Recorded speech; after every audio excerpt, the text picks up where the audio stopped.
welcoming me and for introducing me, and I thank all of you for having me here today. It's great.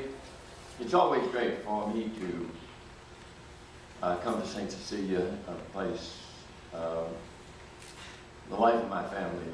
I go way back, and it's a wonderful environment, and I'm glad you're here, and I'm glad I'm here.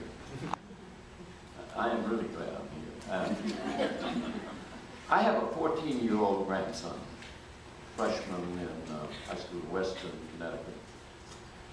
And last evening I talked with him on the phone, and Jack often checks up on my conduct and asked me where I was going to be this morning, and I told him I'd be here with you.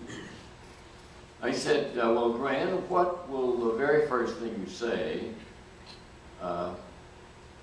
what will be the very first thing you say to the audience at St. Cecilia? I said, well, Jack, I think, first of all, I'll just tell them how happy I am to be with them.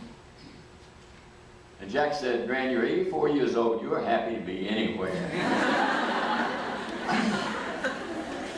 I'm particularly happy to be here, to be in this place, on the occasion of this recognition and celebration.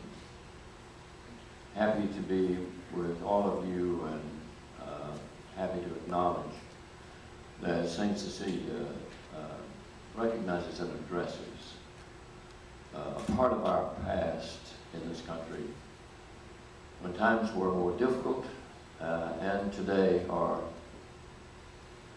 difficult to understand.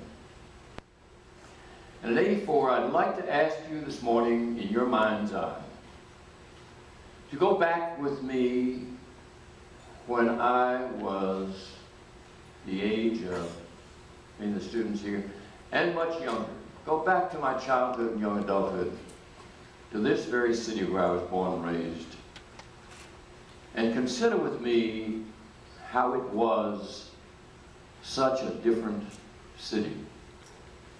In so many ways, but in one very particular and shameful way. At that time, if you lived in this city and you were an African American, anywhere you needed to go or wanted to go, to a hospital, to a restaurant, to a hotel, to a motel, to a city park, to a water fountain, to a public bathroom, you could not go because of local ordinances, state statutes, federal policy, and those damnable signs that were everywhere that told you where you could not go and told you where you must go. It's hard to think about this city today and recognize that at that time, our city was as divided by race as any city in South Africa at the height of apartheid. Think back on that time, and it bothers me to think of myself as a child, a young lad, going through school. I think back on it, and I think of my relationships with black people. There were two African American women who worked in our household, Leela Gray and Bertie Mae Light.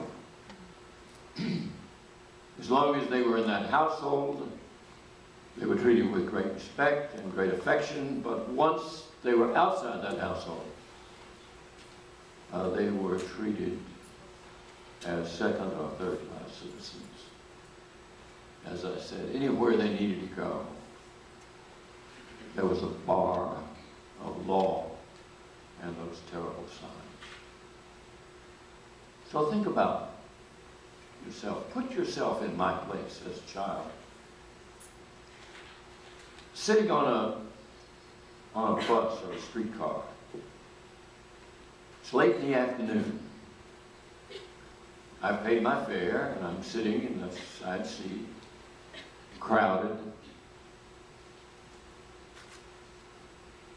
Black women come on board that bus. They pay their fare as I had paid mine, as every white person there had paid his or hers. Many of them have been working as domestic in some white woman's home. Some are carrying bundles, perhaps laundry to take home, and iron after washing it that day and have it back in the household in the morning for the kids to wear to school. They're carrying those bundles and they struggle through the crowd to the back of the bus where the signs and the law say they must go. And I'm sitting there. I'm sitting there looking at them. And what I'm going to say to you now, you're not going to believe. What I'm going to say to you now, you're not going to believe. I never saw them. I never saw them. And you ask yourself, well, you were there. You had eyes. They were open. They were there. What do you mean you didn't see them? You don't really understand it until you read Ralph Ellison's The Invisible Man. He, an African-American male raised in this country, expresses it best. They never saw me. Those whites never saw me, not as a human being. They looked through me, around me, over me, but they never saw me as a human being. They never engaged me as a human being. I never saw them.